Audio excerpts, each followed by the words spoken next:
Bonjour à tous et bienvenue sur boursicoté.com pour cette nouvelle analyse technique Forex et matières premières avec une paire de devises euro-dollar qui valide son début de dynamique baissière. Hier j'ai attiré votre attention ici sur le changement de flux que nous avions avec cette attaque ici sur la bande de Bollinger inférieure, le retour sous la moyenne mobile 20 exponentielle ici qui agissait comme résistance, on en a la confirmation aujourd'hui, puisque même si hier ici on n'avait pas vraiment cassé de points bas significatifs, et notamment ici cette zone proche des 1.1730, là on la casse, et on casse même ici la zone des 1.17. Donc là, on est sur un début de dynamique qui pourrait bien s'accélérer donc sur la cassure de cette zone de support, dont l'objectif se situe désormais sur la zone ici des 1.1570, avec un niveau intermédiaire ici sur la zone des 1.1620 qui correspond ici à la zone de point bas significatif que nous avions eu à la fin du mois de septembre. Mais donc la dynamique baissière, elle est confirmée. Et puis hier, sur la paire de devises livre sterling contre dollar américain, je vous parlais d'une neutralisation de la dynamique, mais avec une augmentation de la volatilité. On a eu encore une illustration aujourd'hui, puisque après avoir tenté ici un retour au-delà des 1.3010, on a retrouvé encore une fois de la volatilité aujourd'hui sur cette paire de devises, avec une forte baisse. On est passé ici en quelques heures de 1.3010 à 1.29, donc une centaine de pips encore aujourd'hui, ce qui a l'air d'être le tarif en cette fin de semaine. Donc d'un point de vue moyen terme, ça ne change pas grand chose. On est toujours ici dans une phase de neutralisation où on ne sait pas trop ici dans quel sens ça va partir. La zone des 1.3010 d'ailleurs fait office de base d'accélération pour des débuts de mouvement baissier ou de fin de mouvement haussier. On le voit ici sur la rupture de cette dynamique baissière où on a fortement accéléré, et ici on avait accéléré sous cette zone ici, et puis au final on s'était calmé dès que cette zone avait été franchie. Donc c'est vraiment la zone de stabilisation, la zone ici légèrement supérieure à cette zone de résistance des 1.3010. Par contre, sous cette zone, c'est devenu assez volatile.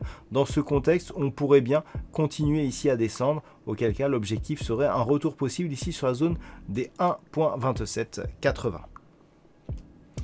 Et puis sur l'or, nous sommes toujours ici dans une phase de neutralisation au-dessus des 1875 $ l'once. Par contre, lorsque l'on se rapproche ici dans une vue un peu plus court terme, ce que nous pouvons remarquer, c'est que nous avons ici une résistance qui est en train de se dessiner. Si on relie ici ces points hauts significatifs, et cette résistance, elle définit ici la dynamique très court terme que nous avons actuellement sur le métal jaune. Donc il va falloir la surveiller.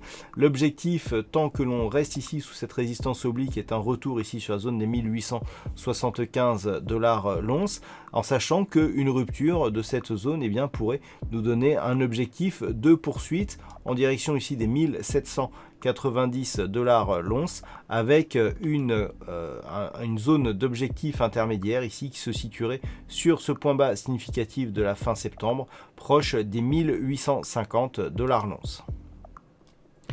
Et puis ça se stabilise là aussi sur le WTI. Alors un petit peu comme le câble, nous avons une configuration qui se neutralise, donc au-dessus ici de la zone des 39 $ le baril, sous la zone des 41,50, mais au sein de laquelle on a ici une augmentation de la volatilité. C'est très net ici ces 3 derniers jours sur le WTI. Et en général, quand nous avons une neutralisation qui se fait dans des phases où la volatilité augmente, la cassure de l'une ou de l'autre des zones qui définit le range peut donner lieu à des accélérations assez intéressantes. Alors dans cette configuration, on notera ici une partie inférieure à 39 $ le baril, et pour essayer de trouver ici une zone intéressante à jouer sur la partie supérieure, ça serait cette zone des 41,50, puisque nous avons ici une zone de résistance assez proche de ces points hauts ici, et assez proche des points hauts que nous avions eu ici au milieu du mois de septembre. Donc la rupture de l'une ou de l'autre de ces zones, vu la volatilité qui monte ici à l'intérieur de ce range, serait un signal assez intéressant pour une dynamique directionnelle court terme. Voilà donc ce que l'on peut dire sur cette analyse technique Forex et matières premières. Passez une bonne soirée et on se retrouve dès demain pour d'autres analyses techniques, toujours sur le site boursicoté.com.